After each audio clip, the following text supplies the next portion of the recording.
প্রতি মাসে মুনাফা অর্জন করার মতো কোনো কিছু কোথাও ইনভেস্ট করতে পারবেন। যে এক জায়গায় ইনভেস্ট করলাম, আমাকে মাসে মাসে আমি 10 লাখ ইনভেস্ট করলাম, মাসে মাসে আমাকে 20,000 50,000 করে দিবে, এরকম কোন বিশেষ বিষয়ে ইনভেস্ট করতে পারবেন। আবার অনেকে আছেন যে অতিরিক্ত টাকা আসার জন্য ভ্রমণে বের হতে পারবেন, নতুন গাড়ি, মোটরসাইকেল, আবার অনেকে আছেন যে জমি কিনতে পারবেন।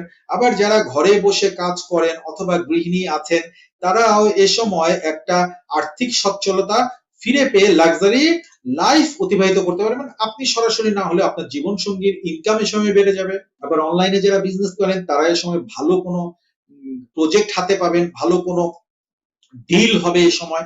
পাশাপাশি যারা এতদিন অর্থের অভাবে প্রয়োজনীয় কাজগুলো করতে পারছিলেন না, বা চিকিৎসা নিতে পারছিলেন না, শিক্ষা গ্রহণ করতে পারছিলেন না, একটা মোটরসাইকেল দরকার, একটা গাড়ি দরকার, কিনতে পারছিলেন না, বা গাড়িটা ঠিক করা প্রয়োজন, টাকার জন্য করতে পারছিলেন না,